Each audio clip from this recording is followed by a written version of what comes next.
Hello மக்களே, welcome to SP cinephile YouTube channel. இன்னைக்கு பார்க்க போகிறது இன்னைக்கு ஜியோ ஹாட்ஸ்டாரில் ரிலீஸ் ஆன சங்கமர்மர் அப்படிங்கிற ஹிந்தி வெப் சீரிஸோட ரிவ்யூ தான் பார்க்க போறீங்க. இந்த சீரிஸில் சௌரப் ராஜ் ஜெயின், ஸ்மிதா இவங்களாம் நடிச்சிருக்காங்க. இந்த சீரிஸை டைரக்ட் பண்ணவர் விக்ரம். இப்போ இந்த சீரிஸோட ரிவ்யூக்கு போகிறதுக்கு முன்னாடி இந்த சேனலை இப்போ தான் ஃபர்ஸ்ட் டைம் பார்க்குறீங்க, சப்ஸ்கிரைப் பண்ணி சப்போர்ட் பண்ணுங்க. வாங்க இப்போ ரிவ்யூக்குள்ள போகலாம். சீரிஸோட கதையை பொறுத்த வரைக்கும் ஆக்ராவில் நடக்கிற மாதிரி காட்டுறாங்க. ஹீரோயின் பிரசன்ட் டேல வந்து ஒரு பெரிய பிஸ்னஸ் உமனாக இருக்காங்க. பட் ஆனால் அவங்க பாஸ்ட்ல பார்த்தீங்கன்னா நிறைய விஷயத்தை இழந்திருக்காங்க, இன்க்ளூடிங் அவங்க அப்பா அம்மா. அவங்க அப்பா ஒரு பெரிய பிஸ்னஸ் மேனாக இருந்து ஒரு லாஸ்ல சூசைட் பண்ணிக்கிறாரு. ஸோ அந்த பாரமும் இவங்க மேல வந்து விழுது. அது போக அவங்க தம்பி தங்கச்சி எல்லாத்தையும் டேக் கேர் பண்ணும். அவங்களுக்கு பக்கபலமா இருக்கிறது அவங்களோட லவ்வரான சௌரப் தான். இவங்க ரெண்டு பேரும் சேர்ந்து இந்த பிரச்சனையெல்லாம் எப்படி ஃபேஸ் பண்ணாங்க அண்ட் ஹீரோயின் கடைசி என்ன ஆனாங்க அப்படின்னு பாக்குறதா இந்த சீரிஸோட மிச்ச கதை. இது ஒரு டிராமா ஜானர். இப்போ இந்த சீரிஸோட பாசிட்டிவ்ஸ் அண்ட் நெகட்டிவ்ஸ் பார்க்கலாம். எனக்கு முதல் பாசிட்டிவா தோன்றது ஹீரோ ஹீரோயினோட கெமிஸ்ட்ரி வந்து ரொம்ப நல்லா இருந்தது. ரொம்ப பியூட்டிஃபுல்லான ஒரு ரொமான்ஸை வந்து காட்டியிருக்காங்க. ரொம்ப வல்கராவோ ஆர்டிபிஷியலாவோ எதுவுமே இல்லாம ரொம்ப நேச்சுரலா ஹீரோயினுக்கு பக்கபலமா அவங்க பிரச்சனைகள் எல்லாமே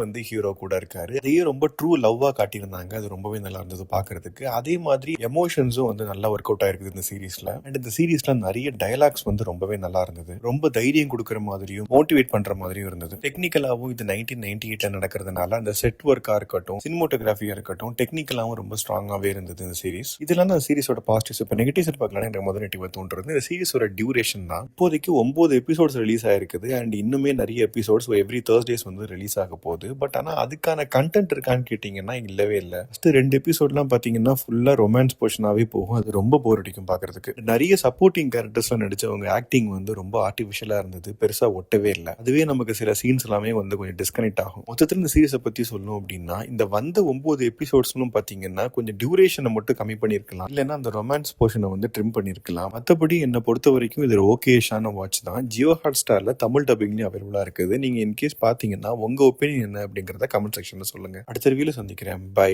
டேக்.